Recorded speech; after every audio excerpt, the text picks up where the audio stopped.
Testing, testing. One, two, three, three, three, three, three. Hello, my name is Zo. That's Z-O or Z-O for those of you outside of the U.S. And I'd like to welcome you to my 24th bonus episode where I'm going to talk to you about The Color Purple, the movie that just came out over the Christmas holiday. I actually saw it on Christmas Day, and I know this episode is quite late. I mean, anybody who wanted to see this movie has already seen it. But this is less about my impressions of the movie. And I want to interject something about my experience in the movie theater. I want to talk about what happened in the movie theater as, you know, the whole family got together. Well, not the whole family, just a portion of my family got together to watch this movie. So, and then I also want to, like I said, give you my impressions. There might be a couple of stragglers out there who hadn't seen it or still wondering whether or not they should see it. So hopefully what I have to say will help you make up your mind one way or the other. So first I want to, as I always do, want to kind of go over the cast. This movie had a huge cast. So should I go over all of the people who are in it? No, not every single person, but I guess some of the most prominent characters. So Fantasia Barrino played Celie, Taraji P. Henson played Suge Avery, Danielle Brooks played Sophia, Coleman Domingo played Mr., Corey Hawkins played Harpo, Felicia Pearl Mpasi played young Celie, Halle Bailey played young Nettie. So those are like the major figures in there. I guess I should also mention Dion Cole played Alfonso. That's a rather important character. We also had an appearance from Louis Gossett Jr. as he's credited as Old Mister. So, and just a huge, impressive cast of very talented actors and musicians. This movie was directed by Blitz Bazawale, and the music is credited to Chris Bauer. So special shout out to him, given that this is a musical. So overall, I enjoyed the movie. I think we all who were there enjoyed the movie, and there was a pretty sizable audience. I think the audience that was there really enjoyed the movie. I feel like this movie was made for this audience. And I really enjoyed the music. I enjoyed the singing. I'm glad that I knew it was a musical before I went in. It's not that I'm opposed to watching musicals. It's that I'd like to know that I'm going to see a musical and not merely another dramatization of the book. It was helpful that I knew. And I only saw like the early promotional material, like the early trailer, I guess the teaser trailer, and I hadn't for some reason seen any additional trailers. So not seeing any of those additional trailers, I would not have known this was a musical, and I would have been perturbed, I guess. So anyways, and I realized that I had put a video out this before, but like I said, this is more about my experience in the movie theater as well as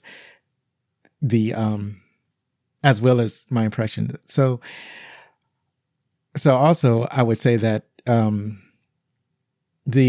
of the emotion is there that was in the original film. If you saw the film, obviously, if you read the books, the emotions are going to be stronger. So it's like they didn't cheat you out on the strong emotions that you'll have watching this movie.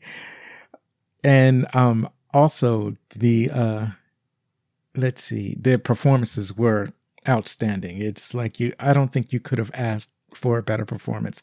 I mean, this is not to say that this movie is going to replace the previous movie that came out, the original dramatization, the original drama adaptation of the book. It's not going to replace that. I would prefer the original drama over the musical. That's just me. But that being said, the musical was very good. And I will. Here are my reasons. That I do have some caveats. I do say it's a very good movie. If you love the Color Purple, or if you love musicals, then I encourage you to go see this movie. However, if you don't like movies, if you don't like the Color Purple, or if you're ambivalent about seeing it, then maybe not. Maybe wait for it to come on. Maybe wait for it to come to the house. And the reason I say that is because it's a little long in some places. Sometimes you do feel the length of the movie. I feel personally that a couple of songs could have been cut. Everybody has their favorite songs and everybody has their least favorite. I'm not suggesting that they cut my least favorite song or anything like that, but there are some songs that seem to stretch out the movie unnecessarily. The pacing, I'm saying, is a little bit off. So I ding it on some of the pacing, but they do use music in very creative ways, and I really do like it. The only thing that I will say, that being that it's a musical, for me personally, I wasn't walking away with any of the music I heard. It's like I heard the music and it was good music, but it wasn't anything that left a huge impact on me as I left the theater. So, for example, when you watch A Nightmare Before Christmas, one of the songs you might walk out with is "What's This?" The song that what's his name? I guess his name is Jack Skellington, the song that he sings. Or if you've seen A Lion King, there are a bunch of songs that you might walk out with, like Hakuna Matata, or "I Just Can't Wait to Be King," a song like that, or various other songs, like The Little Mermaid, "Under the Sea." You will walk out the theater singing "Under the Sea," humming the song. And I think there's a song from Frozen that people like, that the little kids sing all the time. I can't seem to remember that song. You kids know what I'm talking about. You know that song. You sing it all the time. Anyways, but for me, there was no song like that in the musical that was The Color Purple. So that is what I will say about that. Or another example, final example. Hamilton is still my favorite musical. So if I were to pull an example from Hamilton, just like the first song, the song that introduces Hamilton, or but I think that the strongest song in that musical was "Satisfied." That's the one.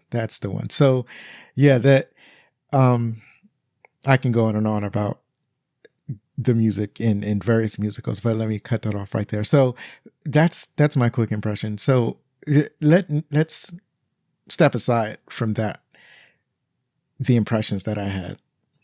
What I really wanted to mention is that while I was at the movies, there's a part in the movie that explores the main character, Celie's sexuality, and basically Celie's relationship with Shug Avery. It is like when she heard Shug Avery from the get-go, she fell in love with Shug's voice. So it was like love at first sight, I guess, or at least at the very least attraction at first glance, or at first experience, or whatever, however you want to express that. But anyways, so there is a moment in the original film.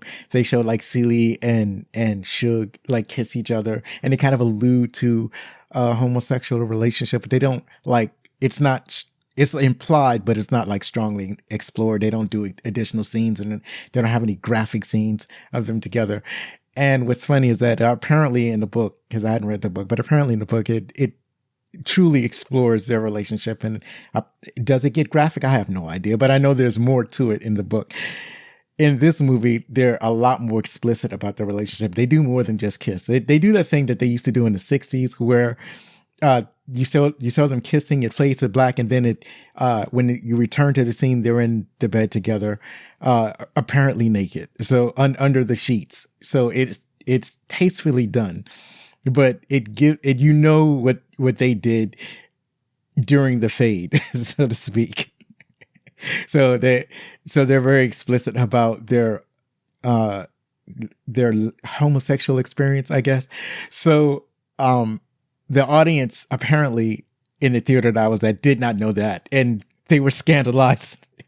And that was the funniest thing about the experience in the movie theater, is how the audience was scandalized by a homosexual relationship in this movie, and how they apparently did not know. So like, I think when a lot of people watched the first movie and they saw the suggestion of such a relationship, they kind of filed it away as like, well, either they didn't accept that it really happened, or they think of it as like a kiss on the cheek or something like that, or they found a way to excuse it one way or another. But in this movie, it's a little bit more explicit. So they they were truly scandalized the audience, and that's kind of one of the things that I had noticed. And the other thing I noticed, one of the reasons I say it kind of felt kind of long in some places, and there were some pacing problems, was that you could see the audience you can sense the audience getting a little restless kind of near the end of the film, because it sort of drags a little bit near the end, as well as some parts during the film as you watched it. So those are my impressions, my audience experience, some things that I wanted to get off my chest about The Color Purple. And also, I've been doing something on, here's some announcements. I've been doing a stream on Sundays on Twitch. I'll leave the Twitch link in the, what do you call it, a description, or yeah, because I didn't even put the link in the website yet, so I'll put it in the description of this podcast. So what it is that there's a game called, it used to be a mobile game, but now you can play it on PC. It's a game called Marvel Snap. It's a very fun game. I've been streaming it on Twitch on Sundays at 10 a.m. Eastern Standard Time. I like to call it Sunday Morning Snap. That's what I'm calling it. Sunday mornings, I wake up in the morning, do my stretches, and then I play that game for at least an hour. Sometimes, one time I played it for 2 hours. I've only done it twice so far, but I want to make this a regular thing. It's the schedule is on Twitch, and I'll leave a link in the description. Also, what was the other thing? Oh yeah, I have a sweepstakes. The sweepstakes is still going on. So also, if you go to the website, you can find the sweepstakes, and you can, what it's not a sweepstakes, I'm sorry, it's a giveaway.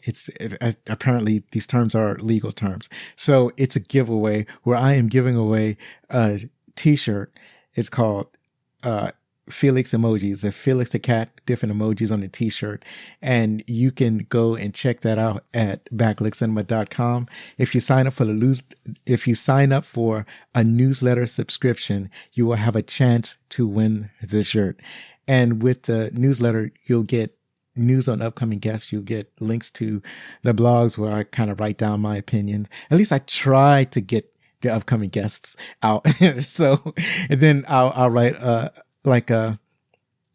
feature the guests on the newsletter and link to the blog posts and what have you. So you'll get some upcoming news on what happens with the show. So you get a free shirt and you get some news about what's going on. So go and check that out. And more details at the website. I think that's it. Thank you so much. Thank you so much for joining me for this short talking to about The Color Purple. And I guess Happy New Year. I don't know how long we're supposed to say Happy New Year. I'm going to continue to say it, I guess, until Monday. So, and by the time you get it, I get this episode, I guess it will be Monday. So Happy New Year and have a nice day.